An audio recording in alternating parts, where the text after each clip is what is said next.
네, 안녕하세요. 전남대병원 신장내과 폴리클 최준환. 이지우. 전성주입니다. 네, 알쓸신콩 97강으로 돌아왔습니다. 이번 시간에는 만성 콩팥병에서 뼈 건강에 대해 알아보는 시간 갖도록 하겠습니다. 네, 콩팥은 침묵의 장기라는 말이 있죠. 간과 마찬가지로 증상이 잘 안 생기고 오랫동안 많이 나빠져야 증상이 생긴다는 겁니다.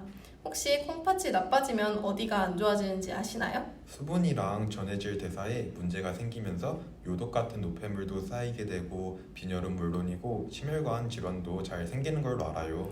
맞아요. 신장이 우리 몸에서 중요한 역할을 하는 만큼 그 외에도 정말 많은 증상들이 생깁니다. 그런데 말입니다. 혹시 만성 신장병이 생기면 뼈도 약해진다는 사실 알고 계시나요? 네, 뼈도 약해진다고요? 왜 콩팥이 나빠지면 뼈도 약해지나요?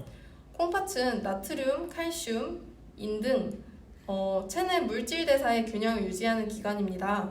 콩팥의 기능이 떨어지면 칼슘과 인의 균형이 무너져 혈중 칼슘 농도는 떨어지고 인은 쌓이면서 뼈 건강도 나빠지게 됩니다. 콩팥이 정말 중요한 역할을 하는군요. 그래서 뼈가 약해지면 어떻게 되는 건가요? 콩팥병 환자는 같은 연령대 건강한 사람에 비해서 골절 위험도가 무려 17배까지 증가합니다.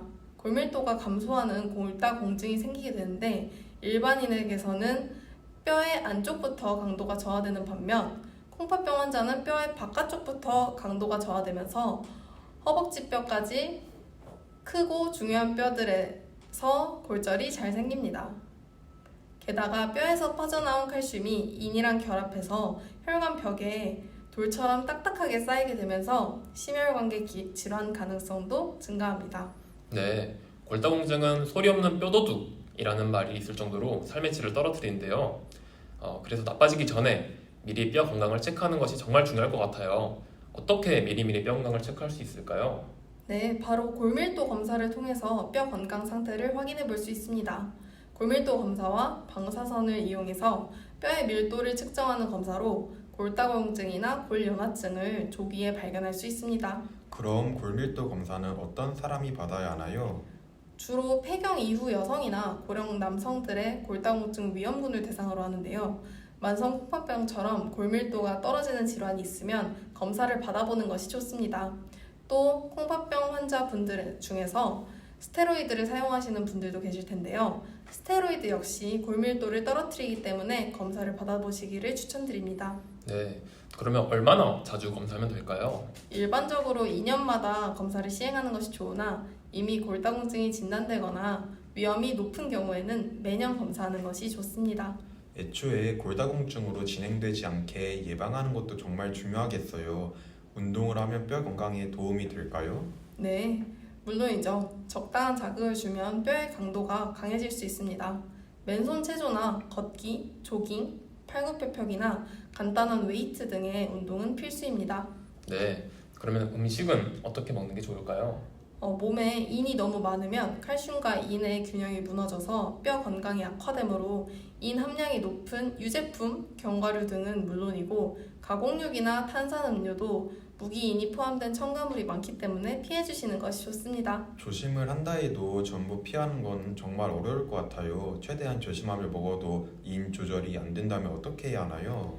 음식에 포함된 인이 몸에 흡수되지 않게 하는 인 결합제를 사용할 수 있습니다. 식사 직후 복용하면 인이 흡수되지 않고 대변으로 배설돼서 몸에 인이 쌓이지 않게 됩니다. 네, 이렇게 예방하는 것도 좋지만 이미 골다공증으로 진행이 된 경우에는 어떠한 치료를 해야 할까요? 네, 만성 콩팥병 1기에서 3기 환자의 경우 통상적인 치료 방법으로 운동, 영양 섭취, 금주, 금연, 낙상 예방 등의 생활요법을 하시면 됩니다. 4기와 5기에 보다 중증 환자의 경우 이와 더불어 대사장애까지 관리하시면 됩니다. 그러면 골다공증 치료제에 대해서도 알려주세요. 네, 골다공증 치료제는 일반적으로 비스포스포네이트라는 약물을 사용하게 됩니다. 다만 4기 또는 5기의 환자들의 경우 콩팥이 약제를 배설하는 능력이 떨어져 있으므로 부작용이 증가하기 때문에 의사와 상의하여 조심히 사용하시는 것이 좋습니다. 아, 네. 혹시 부작용이라면 어떤 것들이 있을까요? 네, 좀 무섭게 들릴 수도 있지만 턱뼈 괴사나 대퇴골 골절 등이 있겠습니다. 하지만 음식 조절, 꾸준한 운동, 적절한 치료 등을 병행하여 매일 관리하고 노력하신다면 뼈 건강은 분명히 좋아질 수 있습니다. 네, 지금까지 만성 콩팥병과 뼈 건강에 대해서 알아보았습니다. 도움이 되었으면 좋겠네요. 그러면은 97강 여기서 마치도록 하겠습니다. 안녕.